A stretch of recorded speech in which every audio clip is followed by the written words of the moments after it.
Ini adalah cerita tentang gadis kampung ini tak sengaja menolong burung elang putih yang kehujanan. Lihat keajaiban besar ini terjadi. Gadis kampung bernama Sumi.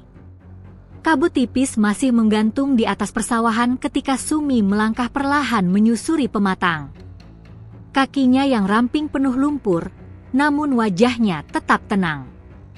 Di tangannya tergenggam keranjang bambu berisi rumput pakan ternak dan beberapa ikat kayu bakar.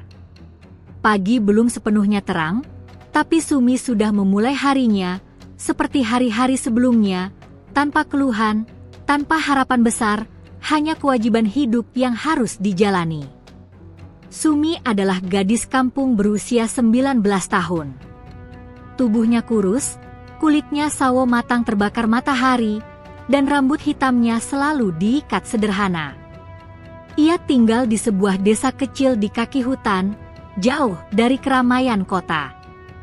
Rumahnya hanya gubuk bambu beratap rumbia yang sudah banyak bocor. Di sanalah ia hidup bersama ibunya yang sakit-sakitan sejak ayahnya meninggal 5 tahun lalu. Ayah Sumi wafat tertimpa pohon saat bekerja di hutan. Sejak hari itu, hidup mereka berubah drastis. Tak ada lagi penghasilan tetap.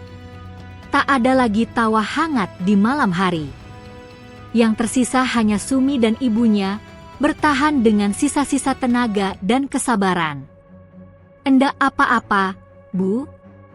Sumi kuat, itulah kalimat yang sering Sumi ucapkan, meski hatinya sering kali lelah. Setibanya di rumah, Sumi meletakkan keranjang dan segera menjerang air untuk ibunya.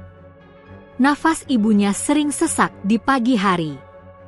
Sumi menyuapi ibunya dengan penuh kasih, lalu membersihkan rumah seadanya. Di sela-sela itu, ia menjahit pesanan tetangga. Upahnya tak seberapa, tapi cukup untuk membeli beras. Namun, kehidupan Sumi tak hanya berat karena kemiskinan. Ia juga harus menelan hinaan dan pandangan merendahkan dari orang-orang desa. Banyak yang menganggap Sumi pembawa sial sejak ayahnya meninggal. Ada pula yang iri karena meski miskin, Sumi memiliki wajah yang bersih dan hati yang lembut. "Percuma rajin, tetap saja miskin," ejek salah satu warga saat Sumi lewat di jalan desa. Sumi hanya menunduk. Ia sudah terbiasa. Ia percaya, kebaikan tak selalu dibalas manusia, tapi Tuhan pasti melihat. Menjelang siang, langit yang semula cerah perlahan berubah kelabu. Angin berembus lebih kencang dari biasanya. Daun-daun bergesekan, dan burung-burung beterbangan tak menentu. Sumi yang saat itu sedang mengumpulkan kayu bakar di tepi hutan merasakan firasat aneh, seperti ada sesuatu yang akan terjadi. Ia menengadah ke langit. Awan hitam menggumpal cepat, seolah dikejar waktu. Petir menyambar di kejauhan, disusul gemuruh guntur yang mengguncang dada. Hujan turun tiba-tiba, deras dan dingin, memaksa Sumi berteduh di balik pohon besar. Hujannya aneh, deras sekali, gumamnya pelan. Air hujan membasahi rambut dan bajunya. Sumi berusaha melindungi kayu bakar dengan kain tipis.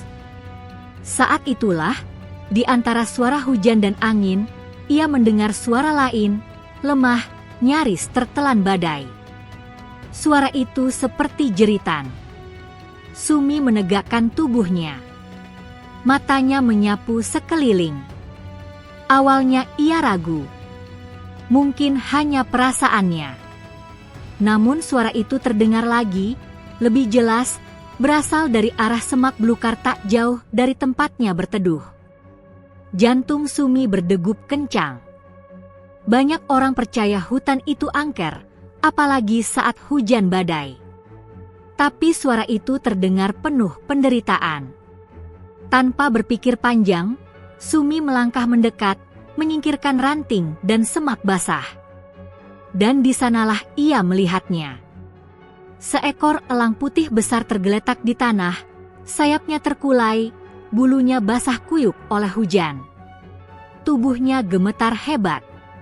Mata elang itu terbuka, menatap Sumi, bukan dengan amarah, melainkan dengan sorot lemah yang anehnya terasa seperti permohonan. Sumi terpaku. Napasnya tercekat. "Elang putih," bisiknya. Elang putih sangat jarang terlihat, bahkan dianggap makhluk keramat oleh orang-orang desa. Banyak yang percaya, siapapun yang bertemu elang putih akan diuji nasibnya, baik atau buruk, tergantung hatinya. Hujan makin deras. Petir menyambar tak jauh dari mereka. Elang itu mencoba mengepakkan sayapnya, tapi gagal. Tubuhnya jatuh kembali ke tanah. Tanpa sadar, Sumi berlutut. Ia membuka selendang yang dikenakannya dan perlahan menutup tubuh elang itu agar tak semakin kedinginan. Elang itu tidak melawan. Justru menundukkan kepalanya, seolah pasrah pada gadis kampung yang sedang menolongnya. "Sabar, aku bantu," ucap Sumi lirih, meski ia sendiri gemetar ketakutan.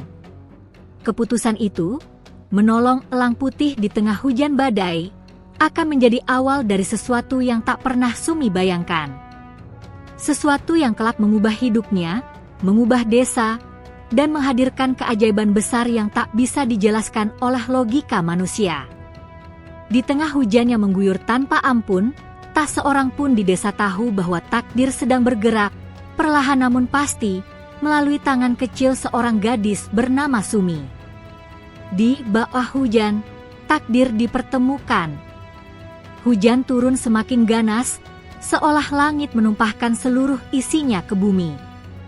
Air mengalir deras di sela-sela akar pohon, membuat tanah di sekitar hutan berubah menjadi lumpur licin. Sumi masih berlutut di hadapan elang putih itu, selendangnya basah, tubuhnya menggigil oleh dingin dan takut yang bercampur menjadi satu. Ia bisa saja pergi. Ia bisa saja berpikir bahwa ini bukan urusannya, bahwa elang putih adalah makhluk hutan yang tak seharusnya disentuh manusia.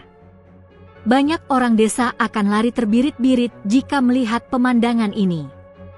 Bahkan sebagian akan melempari atau mengusirnya, takut tertimpa bala.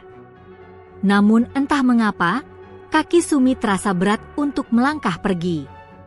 Elang putih itu kembali mencoba berdiri. Sayapnya terangkat sedikit, lalu jatuh lagi dengan suara berat menghantam tanah.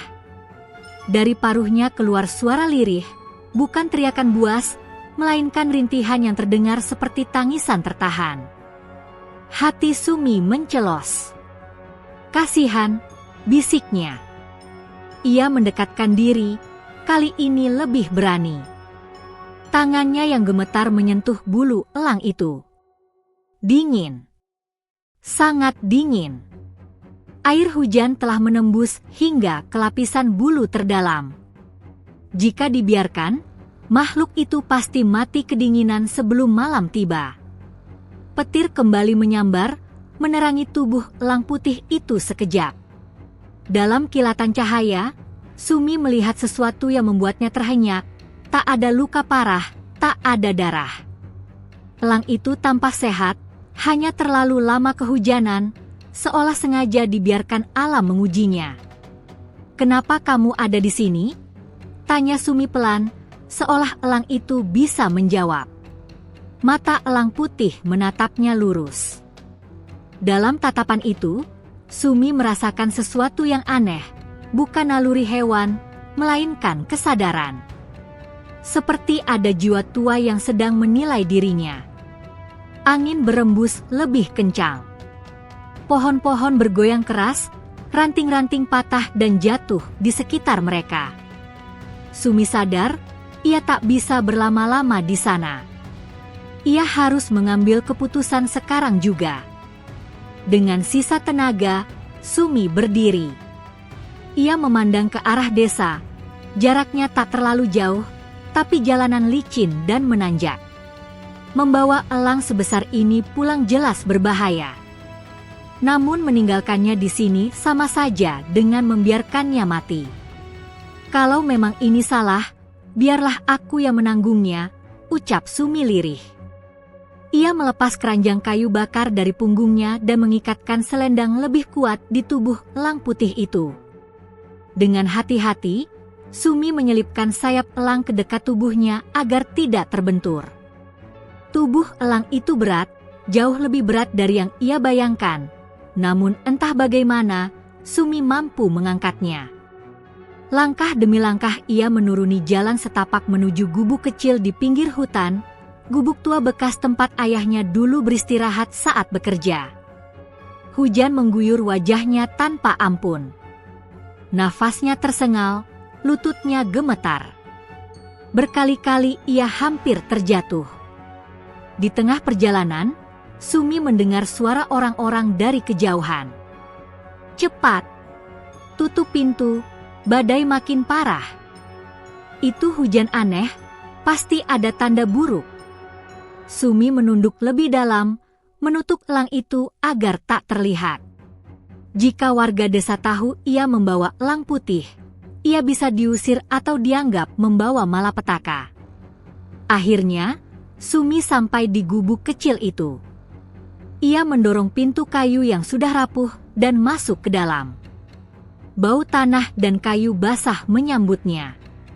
Gubuk itu sederhana, namun cukup untuk berteduh. Sumi membaringkan elang putih di atas tumpukan jerami kering yang masih tersisa. Ia segera mengambil kain goni dan mengeringkan bulu-bulu elang itu dengan lembut. Tangannya bergerak hati-hati, penuh rasa hormat. Elang putih itu diam. Nafasnya perlahan mulai stabil. Matanya terpejam, namun sesekali terbuka, memastikan Sumi masih di sana.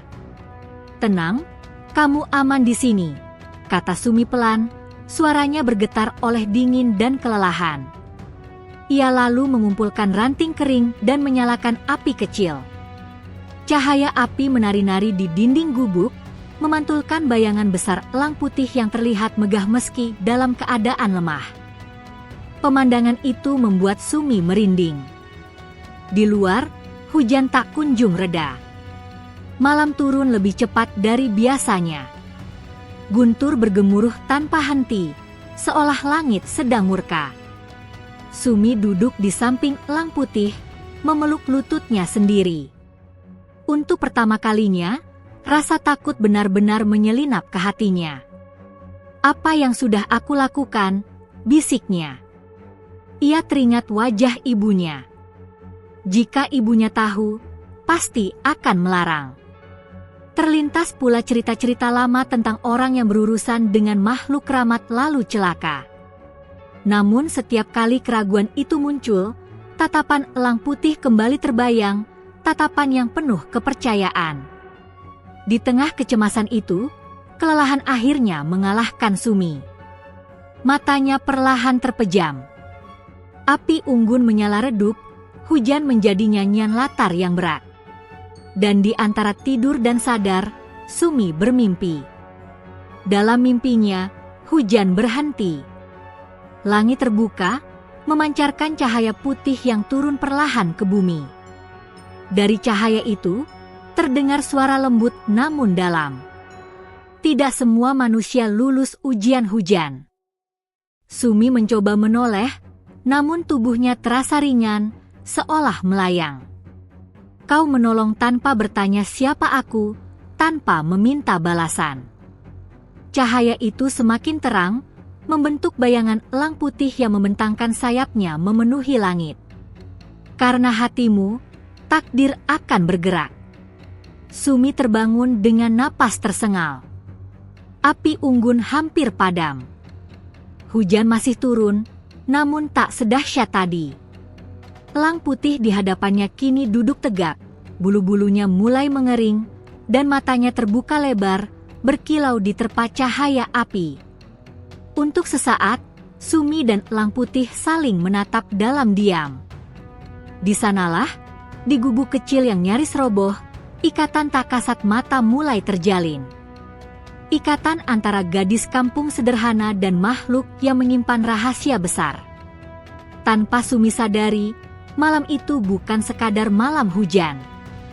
Itu adalah malam pertama keajaiban mulai bernafas. Elang yang tak biasa. Cahaya pagi menembus celah-celah papan gubuk yang renggang. Hujan telah reda, menyisakan udara lembab dan aroma tanah basah yang kuat. Sumi terbangun dengan tubuh pegal, selendang masih melingkar di bahunya. Seketika ia teringat pada kejadian semalam. Matanya terbuka lebar, jantungnya berdegup kencang. Elangnya, gumamnya. Ia bangkit setengah berlari, menoleh ke arah jerami tempat elang putih itu dibaringkan. Kosong. Rasa panik langsung menyergap. Sumi berdiri terpaku, pikirannya bercampur antara lega dan cemas. Mungkin elang itu sudah pulih dan pergi. Mungkin semua yang terjadi semalam hanyalah kebodohannya sendiri. Namun saat ia melangkah keluar gubuk, langkahnya terhenti. Di atas batu besar tak jauh dari pintu, elang putih itu berdiri tegak. Bulu-bulunya kini bersih dan kering, berkilau terkena sinar matahari pagi. Sayapnya terlipat rapi, dadanya mengembang, dan kepalanya menoleh ke arah Sumi dengan penuh wibawa. Untuk sesaat, Sumi tak bisa bergerak. Elang itu tampak berbeda. Tak ada lagi kesan lemah atau ketakutan. Yang ada justru ketenangan dan kekuatan yang membuat Sumi merasa kecil di hadapannya. Saat elang itu mengembangkan sedikit sayapnya, bayangan besar menyelimuti tanah di sekitar mereka. "Kamu sudah sembuh?"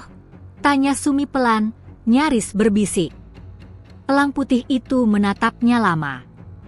Lalu, dengan gerakan anggun, ia menundukkan kepalanya perlahan, sebuah gestur yang membuat napas Sumi tercekat. Itu bukan gerakan hewan biasa. Itu seperti salam. Sumi mundur selangkah, jantungnya berdegup makin kencang. Ini tidak mungkin, gumamnya. Ia teringat mimpi semalam.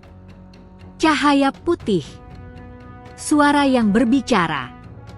Dadanya terasa sesak. Apakah semua itu nyata? Saat Sumi melangkah mendekat, elang putih tidak menjauh. Justru ia membiarkan Sumi berada dalam jarak dekat. Bahkan ketika Sumi mengulurkan tangan, elang itu tak menghindar. Bulunya terasa hangat, berbeda dengan dinginnya semalam. Di saat itulah, sesuatu yang aneh terjadi. Sumi mendengar suara, bukan di telinganya, melainkan langsung di dalam kepalanya. "Terima kasih, Sumi." Tubuh Sumi menegang. Tangannya gemetar hebat. "Si siapa itu?" katanya terbata, menoleh ke sekeliling gubuk yang sepi. Elang putih itu menatapnya semakin dalam. "Jangan takut." Air mata Sumi tiba-tiba mengalir. Lututnya melemas hingga ia jatuh terduduk di tanah. Aku pasti bermimpi," isaknya. Namun suara itu kembali terdengar, lembut namun penuh wibawa. Banyak manusia menutup pintu hatinya. Kau membukanya. Sumi memeluk dadanya. Segala cerita tentang makhluk penjaga alam yang dulu sering diceritakan ayahnya tiba-tiba muncul kembali di ingatannya. Tentang makhluk suci yang menyamar, menguji manusia melalui kebaikan kecil. "Kamu, siapa sebenarnya?" tanya Sumi lirih, suaranya hampir tak terdengar. Elang putih mengangkat kepalanya, menatap ke arah hutan dan langit yang membiru. "Aku hanya penjaga." Kata itu menggema di hati Sumi. Saat itu pula, terdengar suara batuk dari arah rumah. Sumi tersentak. Ibunya. Ia berlari meninggalkan gubuk, menuruni jalan menuju rumahnya dengan hati cemas. Pintu rumah terbuka setengah. Biasanya ibunya akan terbaring lemah, sulit bernapas di pagi hari. Namun pagi itu berbeda. Ibunya duduk di dipan, wajahnya lebih segar, napasnya teratur. Bahkan ia tersenyum. "Sumi, Airnya terasa ringan sekali pagi ini, kata ibunya heran.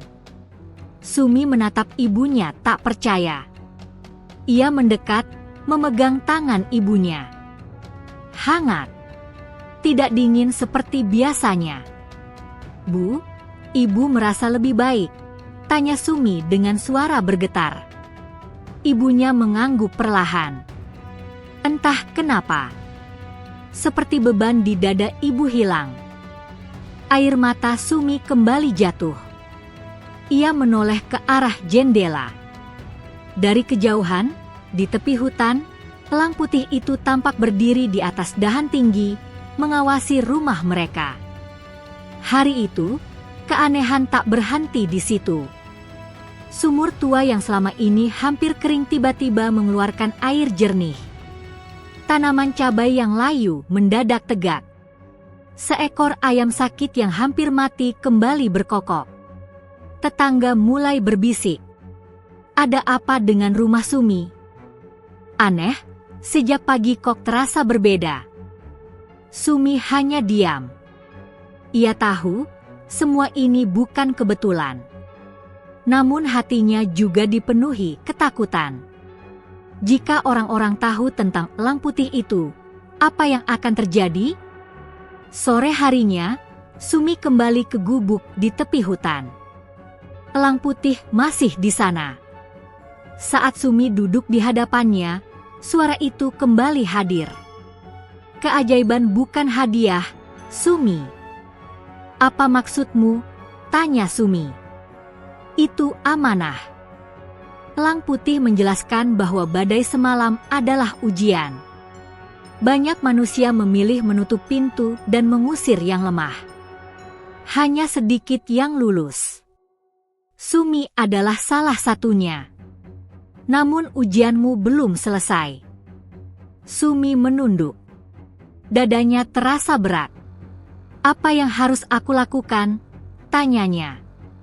Elang putih menatapnya dalam-dalam. Tetaplah seperti dirimu. Jangan serakah. Jangan takut.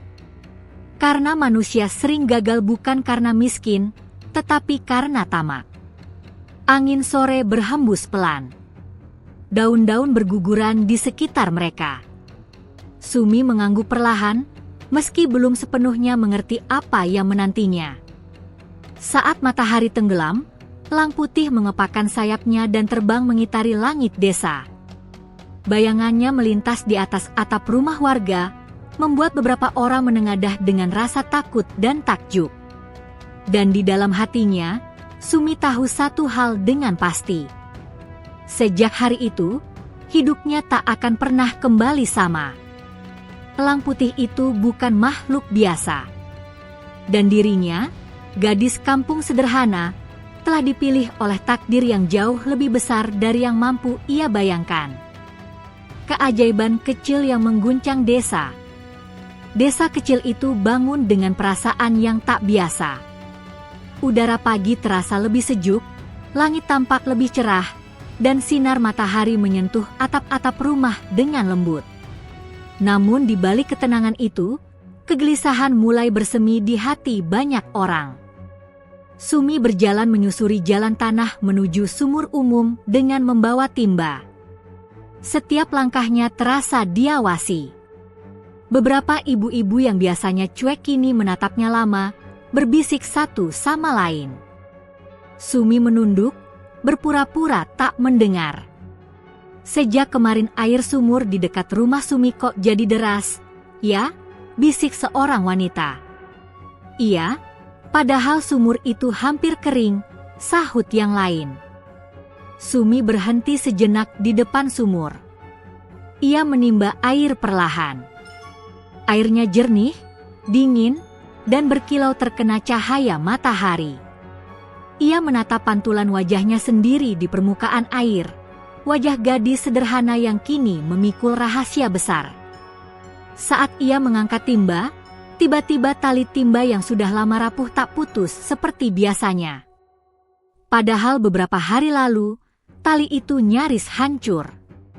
Kejadian kecil itu saja membuat beberapa warga terperangah. Baru kemarin talinya mau putus, gumam seorang bapak tua. Sumi cepat-cepat berlalu. Hatinya berdebar. Setiap keajaiban kecil, sekecil apapun, kini terasa seperti sorotan lampu yang mengarah padanya.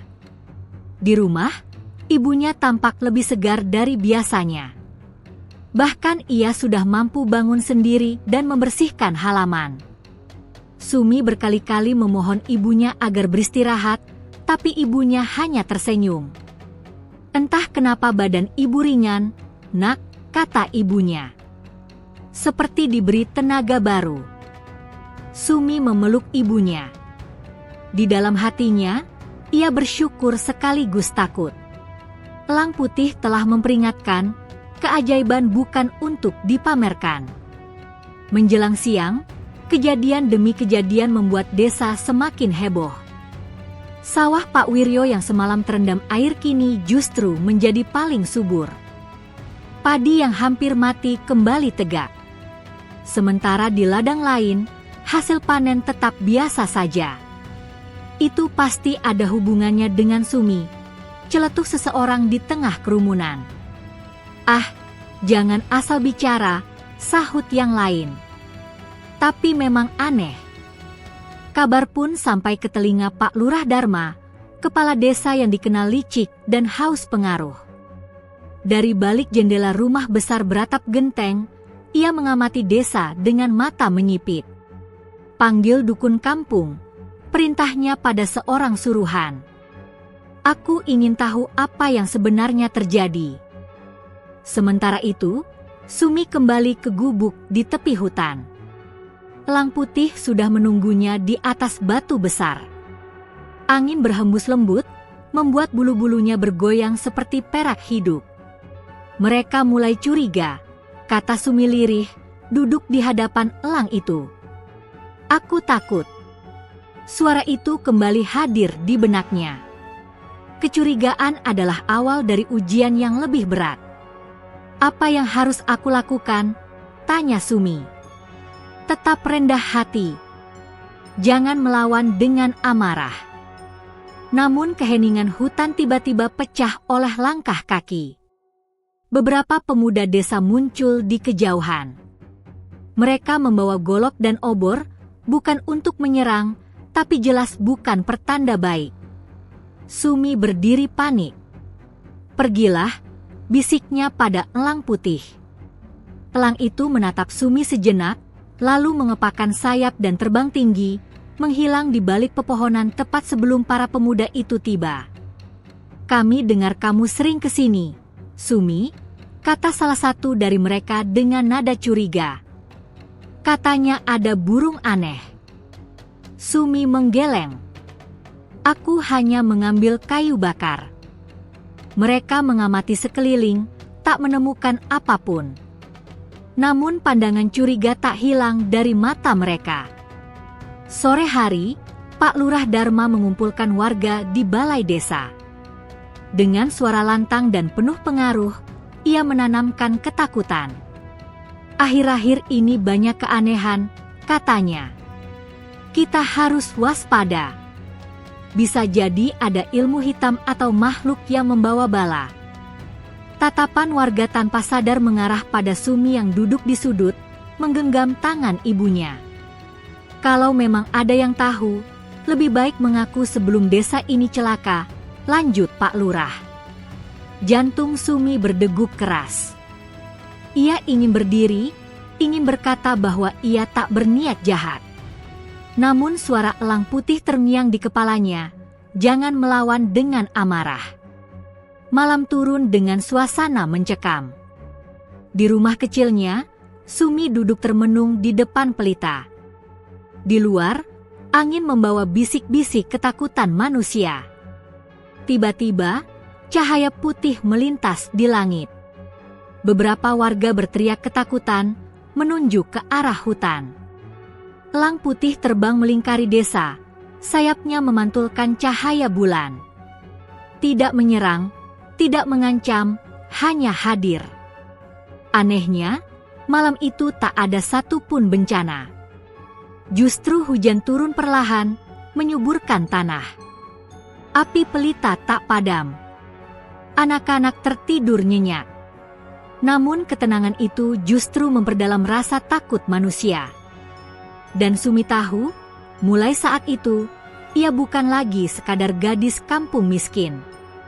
Ia telah menjadi pusat dari keajaiban yang tak semua orang siap menerimanya. Di balik kebaikan yang tumbuh, benih iri, takut, dan keserakahan mulai berakar, siap meledak kapan saja. Ketika keserakahan mulai membara, balai desa malam itu dipenuhi cahaya lampu minyak dan bisik-bisik yang tak kunjung reda. Pak Lurah Dharma duduk di kursi kayu besar di depan ruangan, wajahnya tegang, matanya berkilat oleh ambisi yang tak ia sembunyikan. Di sampingnya duduk Embah Kerto, dukun kampung yang rambutnya memutih dan sorot matanya penuh tipu daya.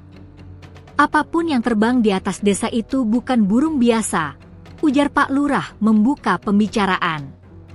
Aku ingin tahu, dan aku ingin menguasainya. Embah Kerto tersenyum tipis. Makhluk seperti itu bisa jadi titisan kekuatan besar. Kalau kita salah langkah, desa ini bisa hancur. Tapi kalau kita berhasil, ia menggantung kalimatnya, kita bisa mendapat keberkahan yang luar biasa. Warga yang hadir saling pandang. Kata keberkahan terdengar manis di telinga mereka yang lelah hidup susah. Sementara itu, di rumah kecilnya, Sumi duduk di sisi ibunya yang mulai tertidur. Namun pikirannya gelisah. Tatapan warga, bisikan-bisikan, dan pertemuan di balai desa membuat dadanya sesak. Ibu, kalau suatu hari orang-orang membenci Sumi, apa ibu akan percaya pada Sumi? Tanyanya lirih. Ibunya menggenggam tangan Sumi. Selama niatmu baik, ibu akan selalu percaya. Kata-kata itu menguatkan sekaligus menyayat hati Sumi. Malam semakin larut. Angin berdesir aneh dari arah hutan. Sumi merasa dipanggil. Ia keluar rumah dengan langkah ragu, menyusuri jalan setapak menuju gubuk di tepi hutan. Elang putih telah menunggunya di atas dahan rendah. Namun malam itu, sorot matanya berbeda, lebih waspada, lebih tegang. Mereka menginginkanku, suara itu terdengar jelas di kepala Sumi.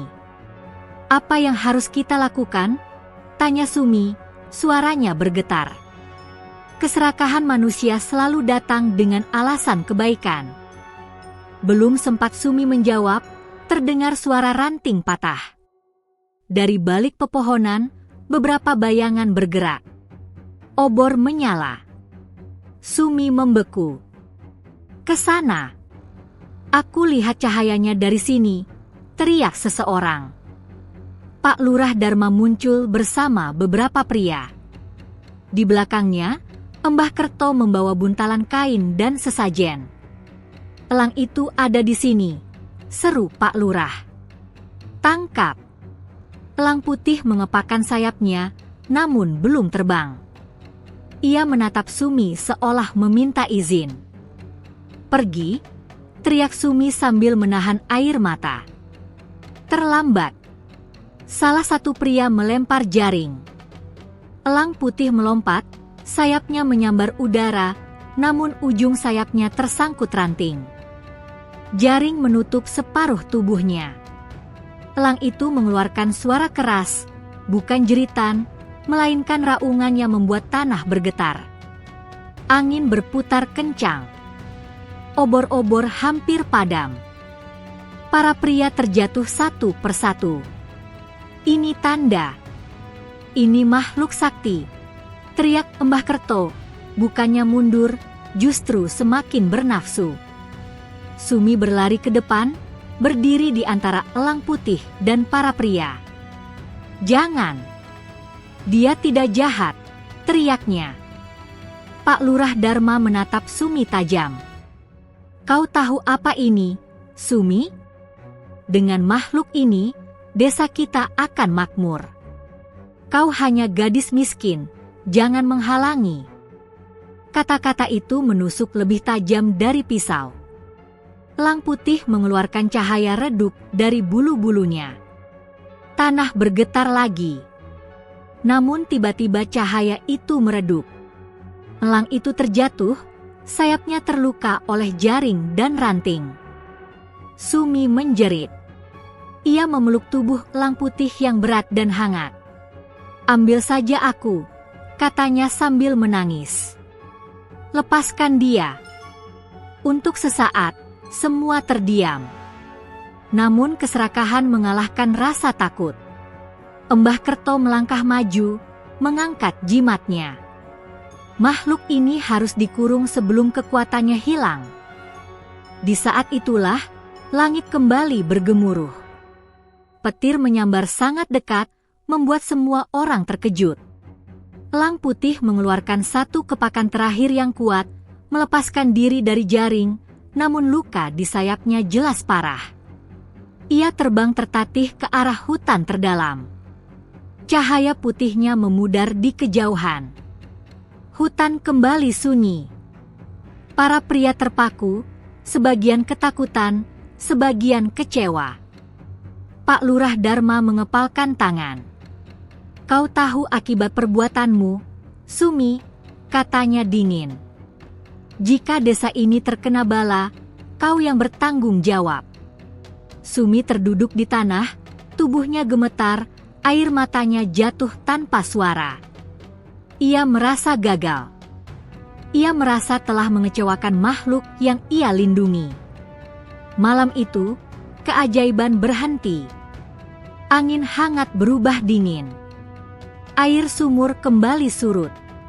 Beberapa tanaman mulai layu. Dan di hati Sumi, hanya ada satu keyakinan pahit. Ujian sesungguhnya baru saja dimulai. Saat semua berbalik membencinya. Pagi itu desa terasa dingin meski matahari telah terbit. Angin berembus kering, membawa debu dari sawah yang mulai menguning sebelum waktunya. Air sumur tak lagi meluap seperti beberapa hari lalu.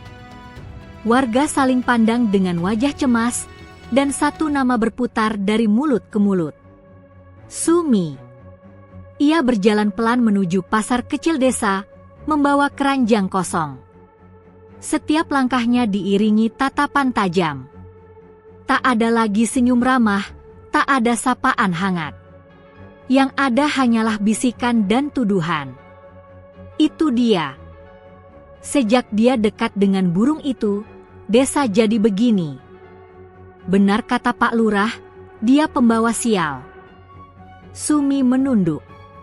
Dadanya terasa sesak, namun kakinya tetap melangkah. Ia tak ingin ibunya kelaparan. Namun di pasar, ia tak menemukan apapun. Pedagang menolak menjual padanya. Seorang ibu bahkan menarik dagangannya ketika Sumi mendekat. "Maaf, Sumi, lebih baik kamu pulang saja," kata pedagang itu setengah berbisik. "Kami takut." "Takut?" Kata itu menghantam hati Sumi lebih keras daripada hinaan manapun. Ia pulang dengan keranjang kosong. Di rumah, ibunya terbaring lemah. Napasnya kembali berat, wajahnya pucat seperti dulu. Sumi menggenggam tangan ibunya, air mata jatuh tanpa suara. "Bu, maafkan Sumi," bisiknya. Ibunya membuka mata perlahan. "Jangan menyalahkan dirimu, Nak. Kebaikan memang sering disalahpahami." Sore harinya, lonceng balai desa dibunyikan. Pak Lurah Dharma berdiri di depan warga, suaranya lantang dan dingin. "Demi keselamatan desa, Sumi harus pergi." Kata-kata itu membuat suasana membeku. Sumi yang berdiri di belakang kerumunan merasa kakinya lemas. Sejak kehadirannya, banyak keanehan dan malapetaka, lanjut Pak Lurah. "Kita tak bisa mengambil risiko." Beberapa warga mengangguk. Yang lain ragu, namun takut bersuara. Sumi melangkah maju, suaranya bergetar namun jelas. Aku tidak pernah berniat mencelakai siapapun. Pak Lurah menatapnya tajam. Kalau begitu, buktikan dengan pergi. Tak ada pembelaan. Tak ada yang berdiri di sisinya. Bahkan mereka yang dulu pernah ditolongnya kini menunduk. Malam itu, Sumi mengemasi barang-barangnya, tak lebih dari beberapa helai pakaian lusuh dan selendang yang dulu ia gunakan menolong Elang Putih. Ibunya menangis dalam diam. "Aku akan kembali, Bu," kata Sumi, memeluk ibunya erat. "Aku janji." Dengan langkah berat, Sumi meninggalkan desa yang membesarkannya. Ia menuju hutan terdalam, tempat terakhir ia melihat Elang Putih terluka. Malam turun cepat. Suara hutan menyambutnya, angin, serangga, dan derak ranting. Sumi jatuh berlutut di tengah hutan, kelelahan dan putus asa.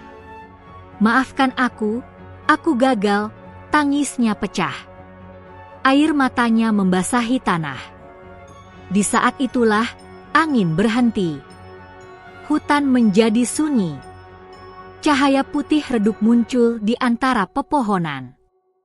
Elang Putih itu datang, sayapnya masih terluka, namun sorot matanya lembut. Ia berdiri di hadapan Sumi, mengembangkan satu sayapnya yang sehat. "Kau tidak gagal." Sumi mengangkat wajahnya, air mata mengalir deras. "Aku diusir, ibuku sakit, semua membenciku." Elang Putih mendekat, kepalanya menyentuh dahi Sumi. "Ini jalan yang harus kau lewati." Cahaya dari tubuh elang itu mengalir ke tanah, menyembuhkan rumput yang layu. Luka di sayapnya mulai menutup perlahan. Keajaiban tidak tumbuh di tempat yang penuh ketakutan. Sumi terisak, namun kali ini ada kekuatan baru di dadanya. "Apa yang harus aku lakukan sekarang?" Elang Putih menatap ke arah gunung di kejauhan. "Belajarlah ikhlas. Saat waktunya tiba, mereka akan mengerti." Malam itu, Sumi tertidur di hutan, bersandar pada akar pohon tua. Untuk pertama kalinya sejak pengusirannya, ia merasa tidak sendirian. Di desa, Pak Lurah Dharma berdiri di depan rumahnya, menatap hutan dengan senyum tipis. Ia mengira semuanya telah berakhir. Namun ia tak tahu satu hal penting. Pengusiran itu bukan akhir keajaiban, melainkan awal kebangkitan yang sesungguhnya. Jalan pengorbanan dan pembersihan hati. Hutan menyambut Sumi dengan kesunyian yang dalam. Cahaya bulan menyusup di antara pepohonan tinggi, membentuk bayangan panjang di tanah lembab. Api unggun kecil menyala di hadapannya, cukup untuk menghangatkan tubuhnya yang letih. Sumi duduk memeluk lutut, menatap nyala api yang menari-nari, seolah membaca isi hatinya. Hari-hari berlalu tanpa hitungan. Sumi hidup dari apa yang hutan beri, umbi liar, buah hutan, dan air sungai. Tubuhnya semakin kurus, tapi jiwanya justru terasa lebih kuat. Setiap pagi ia berdoa, memohon bukan untuk dirinya, melainkan untuk ibunya dan desa yang telah mengusirnya. Elang Putih sering datang, terkadang hanya mengawasi dari kejauhan. Lukanya perlahan pulih, namun sayapnya belum sepenuhnya sempurna. Sumi membantu membersihkan lukanya dengan air sungai dan daun obat, seperti merawat makhluk hidup biasa, tanpa rasa takut, tanpa pamrih. "Mengapa aku harus diusir, padahal aku hanya menolong?" tanya Sumi suatu malam, suaranya pecah oleh kelelahan batin. Elang Putih berdiri di atas batu, menatap api unggun. Karena kebaikan yang tulus sering mengguncang mereka yang hidup dari kepalsuan. Kata-kata itu terpatri di hati Sumi. Di desa, keadaan justru memburuk. Tanpa Sumi, tanah kembali kering. Penyakit menyerang ternak. Air sumur makin surut. Pak Lurah Dharma gelisah, namun menolak mengakui kesalahannya. Ia justru semakin menekan warga dengan peraturan dan pungutan baru. Sementara itu, ibunya Sumi semakin melemah.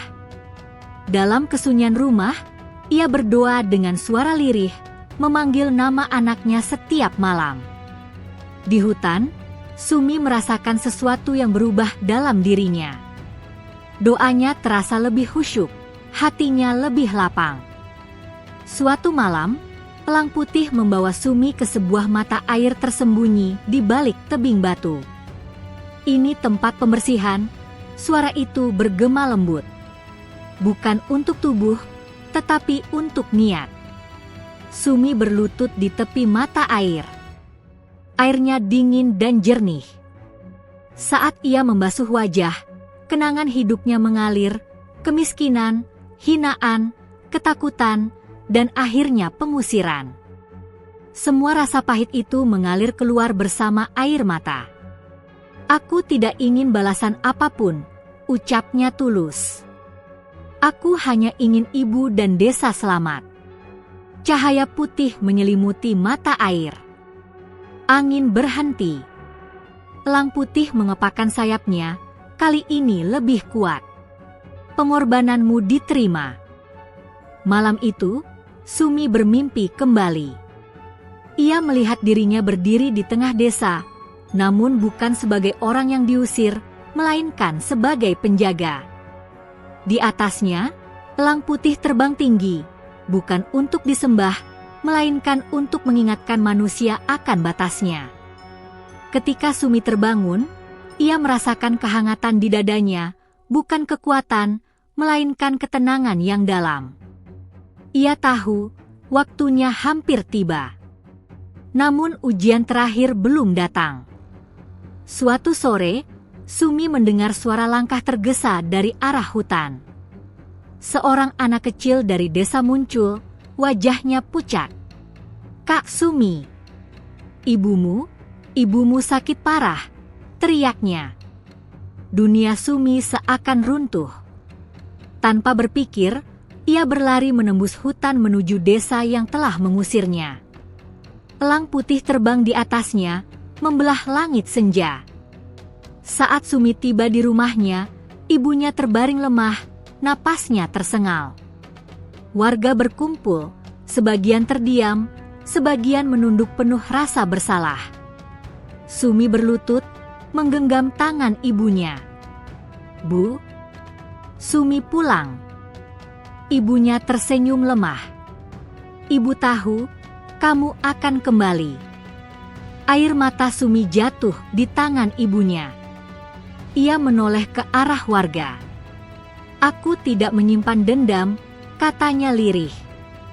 "Tapi izinkan aku menjaga ibu." Malam itu, elang putih bertengger di atap rumah Sumi. Cahaya lembut menyinari rumah kecil itu. Ibunya tertidur lebih tenang dari sebelumnya. Pak Lurah Dharma mengamati dari kejauhan, wajahnya tegang. Ia merasakan kekuasaannya mulai runtuh. Dan Sumi tahu, pengorbanannya telah membersihkan jalannya. Namun pertarungan terbesar belum dimulai. Saat keajaiban besar tak bisa disembunyikan. Malam turun dengan berat, seolah langit ikut menahan napas. Desa yang biasanya sunyi kini dipenuhi kegelisahan. Lampu-lampu minyak menyala lebih awal dari biasanya, namun cahaya itu tak mampu mengusir ketakutan yang merayap di hati manusia. Di rumah kecilnya, Sumi duduk di samping ibunya yang tertidur lemah. Nafas ibunya masih tersengal, meski wajahnya tampak lebih tenang sejak Sumi kembali. Di luar, elang putih bertengger di atas atap, matanya mengawasi seluruh desa dengan sorot yang dalam. Sumi menengadah menatapnya. "Apa yang akan terjadi malam ini?" bisiknya. Angin berdesir pelan. Suara itu kembali hadir di benaknya, lebih kuat dari sebelumnya. Malam ini, manusia akan dihadapkan pada cermin hatinya sendiri. Belum sempat Sumi bertanya, suara langkah kaki ramai terdengar dari kejauhan. Suara obor berderak. Suara teriakan bercampur perintah kasar memecah keheningan. Pak Lurah Dharma datang. Ia memimpin puluhan warga menuju rumah Sumi. Wajahnya keras, sorot matanya dipenuhi tekad dan ketakutan yang disamarkan sebagai keberanian. Di belakangnya, Mbah Kerto membawa benda-benda ritual, kemenyan, kain hitam, dan jimat-jimat. "Makhluk itu ada di sini," teriak Pak Lurah. "Selama ia berada di desa ini, kita tidak akan selamat." Warga berhenti beberapa langkah dari rumah Sumi. Tak ada yang berani mendekat lebih jauh. Angin tiba-tiba berputar, membuat api obor bergoyang liar. Sumi keluar dari rumah, berdiri di depan pintu. Tubuhnya kecil, pakaiannya lusuh, namun wajahnya tenang, jauh lebih tenang dari siapapun malam itu. "Hentikan," katanya lirih, namun suaranya terdengar jelas. Pak Lurah tertawa pendek. "Kau masih berani bicara setelah membawa semua ini?" Sumi menatap satu persatu wajah warga. Ada yang marah, ada yang takut, ada pula yang menunduk karena malu. "Semua keajaiban yang kalian nikmati tidak pernah aku minta," ucap Sumi. "Dan semua kesulitan yang datang bukan karena makhluk itu, melainkan karena ketakutan dan keserakahan kita sendiri." Mbah Kerto melangkah maju. "Jangan dengarkan dia. Makhluk itu sumber kekuatan. Kalau kita menguasainya." Belum selesai ia bicara, elang putih mengepakkan sayapnya. Cahaya putih menyembur dari tubuhnya, menerangi seluruh desa. Angin berhenti mendadak. Obor-obor padam serempak. Langit bergemuruh, namun tak ada hujan. Elang putih terbang rendah, berputar di atas kerumunan warga. Tak menyerang, tak menyentuh, namun kehadirannya membuat banyak orang berlutut tanpa sadar. Suara itu kini terdengar oleh semua orang, menggema di udara. "Siapa di antara kalian yang menolong tanpa berharap balasan?" Tak ada yang menjawab. "Siapa yang membuka pintu bagi yang lemah?" Keheningan memekakkan telinga. Elang putih turun dan mendarat di tanah di depan Sumi. Sayapnya membentang lebar. Cahaya mengalir dari tubuhnya ke tanah, merambat ke sawah, sumur, dan rumah-rumah. Tanah bergetar lembut. Air sumur meluap kembali. Tanaman yang layu perlahan tegak. Udara yang pengap berubah sejuk. Keajaiban terjadi di depan mata, tak bisa disangkal, tak bisa disembunyikan. Pak Lurah Dharma mundur selangkah, wajahnya pucat. "Tidak, ini seharusnya milikku." Mbah Kerto jatuh terduduk. Jimat-jimatnya retak dan hancur menjadi abu. Elang putih menoleh ke arah mereka. Kekuatan bukan untuk dikuasai. Ia hanya datang pada hati yang bersih. Sumi berlutut. Air matanya jatuh. "Aku tidak meminta apapun," ucapnya tulus. "Jika kehadiranku membawa perpecahan, aku siap pergi lagi." Elang putih menundukkan kepalanya ke arah Sumi. "Justru karena itulah kau dipilih." Cahaya semakin terang. Untuk sesaat, warga tak bisa membuka mata.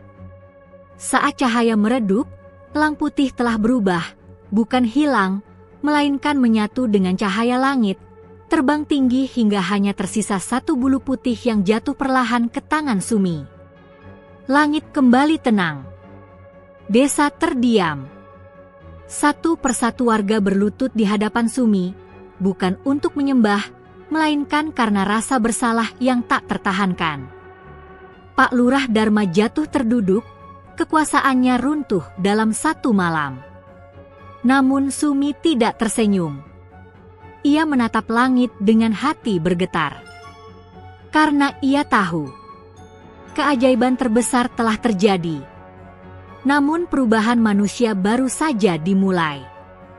Saat penyesalan menjadi doa, pagi menyingsing dengan cahaya yang berbeda. Matahari terbit perlahan di balik perbukitan, menyinari desa yang semalam dilanda keajaiban besar. Udara terasa lebih segar, seolah alam sendiri telah dibersihkan dari beban panjang ketakutan dan keserakahan. Sumi berdiri di depan rumahnya, menggenggam sehelai bulu putih di telapak tangannya. Bulu itu terasa hangat, berkilau lembut saat terkena cahaya pagi. Ia menatapnya lama, bukan dengan rasa bangga, melainkan kerinduan yang tenang. Elang putih telah pergi. Namun kehadirannya terasa di mana-mana. Di sekitar desa, warga mulai keluar dari rumah mereka. Ada yang menatap sawah yang kembali hijau, ada yang memeriksa sumur yang kembali penuh, ada pula yang hanya berdiri diam, merenungi kejadian semalam. Beberapa orang mendekati Sumi dengan langkah ragu. "Sumi," suara Pak Wiryo bergetar. Kami salah." Sumi menatap mereka satu persatu. Wajah-wajah yang dulu menuduhnya kini dipenuhi rasa bersalah. Ia menarik napas panjang. "Yang salah bukan hanya kalian," jawabnya lembut. "Aku juga belajar banyak dari semua ini." Tangis pecah di antara warga. Ada yang berlutut, ada yang menutup wajahnya dengan kedua tangan. Kata maaf berulang kali terucap, bercampur doa dan isak. Pak Lurah Dharma keluar dari rumah besarnya dengan langkah gontai. Rambutnya berantakan, matanya cekung. Kekuasaan yang dulu melekat padanya kini runtuh sepenuhnya. Tak ada lagi sorakan, tak ada lagi rasa takut yang mengiringinya. Ia berdiri di hadapan Sumi, suaranya hampir tak terdengar. "Aku takut kehilangan kuasa," katanya jujur. "Dan aku membiarkan ketakutan itu menguasai desa." Sumi menunduk sejenak. Kekuasaan yang dibangun di atas ketakutan tak pernah bertahan lama. Pak Lurah Dharma menyerahkan jabatannya. Warga sepakat memilih pemimpin sementara yang lebih bijak, seorang sesepuh desa yang dikenal adil dan rendah hati. Sementara itu, Embah Kerto menghilang dari desa. Jimat dan sesajennya ditemukan hancur di tepi hutan, tak lagi memiliki daya apapun. Hari itu, desa dipenuhi aktivitas pemulihan. Warga bergotong royong memperbaiki rumah, membersihkan sawah, dan menata kembali kehidupan yang sempat retak. Sumi ikut bekerja, tanpa diperlakukan istimewa. Namun keajaiban kecil terus terjadi, tanpa sorotan cahaya, tanpa gemuruh langit. Tanaman tumbuh subur, air mengalir lancar, dan penyakit perlahan menjauh. Seolah alam memberi kesempatan kedua. Di rumah, ibunya Sumi semakin membaik. Nafasnya kini teratur, wajahnya kembali berwarna. Ia memeluk Sumi erat. "Ibu bangga padamu," bisiknya. "Bukan karena keajaiban, tapi karena hatimu." Sumi tersenyum, air mata menetes di bahu ibunya. Malam itu, warga mengadakan doa bersama di lapangan desa. Tak ada ritual berlebihan, tak ada sesajen, hanya doa tulus dan rasa syukur. Sumi duduk di antara mereka, tak di depan, tak pula disorot.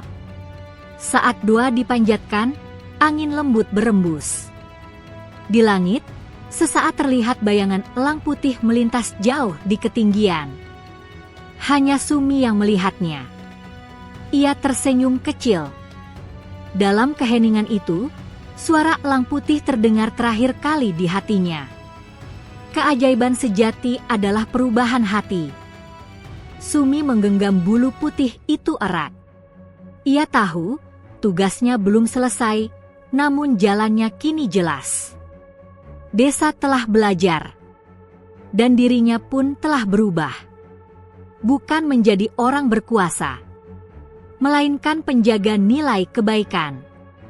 Malam itu, penyesalan berubah menjadi doa. Dan doa menjadi awal yang baru. Warisan sayap putih, Tama. Waktu berjalan pelan, seperti ingin memberi kesempatan bagi desa itu untuk benar-benar belajar dari masa lalu. Hari demi hari berlalu sejak kepergian Elang Putih, dan desa yang dulu diliputi rasa takut kini tumbuh dengan wajah yang berbeda, lebih ramah, lebih tenang, dan lebih jujur. Sumi tetap tinggal di rumah kecilnya di tepi desa. Ia tidak menjadi tokoh besar, tidak pula dielu-elukan sebagai pembawa mukjizat. Ia tetap gadis kampung yang setiap pagi membantu ibunya, menimba air, menyapu halaman, dan menyusuri jalan tanah menuju ladang. Namun satu hal berubah. Cara orang memandangnya. Bukan dengan ketakutan, bukan dengan kekaguman berlebihan, melainkan dengan rasa hormat yang tulus. Ibunya Sumi kini telah pulih sepenuhnya. Ia kembali bisa berjalan ke sawah, menenun di beranda rumah, dan tersenyum tanpa rasa sakit. Setiap kali menatap putrinya, matanya selalu berkaca-kaca. "Kau bukan hanya menyelamatkan ibu," katanya suatu sore. "Kau menyelamatkan banyak hati." Sumi hanya tersenyum. Ia tahu, semua itu bukan karena dirinya semata. Di lapangan desa, warga mulai membangun sesuatu yang baru, bukan tugu, bukan patung, melainkan rumah singgah kecil. Tempat itu diperuntukkan bagi musafir, orang miskin, dan siapapun yang membutuhkan perlindungan dari hujan dan lapar. "Atas nama apa rumah ini?" tanya seseorang. Sesepuh desa menjawab pelan, "Atas nama kebaikan." Tak ada nama Sumi tertulis di sana. Dan itulah yang membuatnya paling bermakna. Bulu putih pemberian Elang disimpan Sumi dalam kain sederhana. Ia tak pernah memamerkannya. Hanya sesekali, saat hatinya gelisah, ia menggenggamnya dan merasakan kehangatan yang menenangkan. Suatu pagi, hujan turun deras, hujan yang mengingatkannya pada hari pertama ia bertemu Elang Putih. Saat hujan mereda, Sumi melihat seekor burung kecil tergeletak di jalan, basah dan gemetar. Tanpa ragu, ia mengangkat burung itu dan membawanya pulang. Ibunya tersenyum melihatnya. "Kau tidak pernah berubah." Sumi menatap burung kecil itu lembut. "Aku hanya melakukan apa yang dulu dilakukan padaku." Musim demi musim berganti. Desa berkembang perlahan, bukan karena keajaiban besar, melainkan karena kerjasama dan kepedulian. Anak-anak tumbuh dengan cerita baru, bukan tentang ketakutan pada makhluk gaib, melainkan tentang gadis sederhana yang memilih menolong. Beberapa orang luar desa datang, mendengar kabar tentang peristiwa aneh bertahun lalu. Mereka bertanya tentang Elang Putih, tentang cahaya dari langit. Sumi hanya, "All they get is," senyum tenang. "Yang penting bukan apa yang terjadi," katanya, "tapi apa yang kita lakukan setelahnya." Pada suatu senja, saat langit berwarna keemasan, Sumi berdiri di bukit tempat terakhir kali ia melihat Elang Putih menghilang. Angin bertiup lembut, menggerakkan rambutnya. Ia membuka kain dan menatap bulu putih itu. "Terima kasih," bisiknya. Angin berputar pelan. Dari kejauhan, terdengar suara kepakan sayap, tak terlihat, namun terasa. Awan membentuk siluet elang sesaat, lalu lenyap. Sumi tersenyum, air mata mengalir tanpa sedih. Ia tahu, Elang Putih tak benar-benar pergi.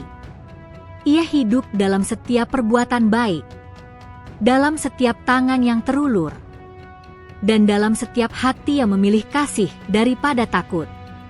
Sumi berjalan pulang, menyusuri jalan tanah dengan langkah ringan. Tak ada lagi keajaiban yang mengguncang langit. Namun di desa kecil itu, keajaiban telah menjadi cara hidup.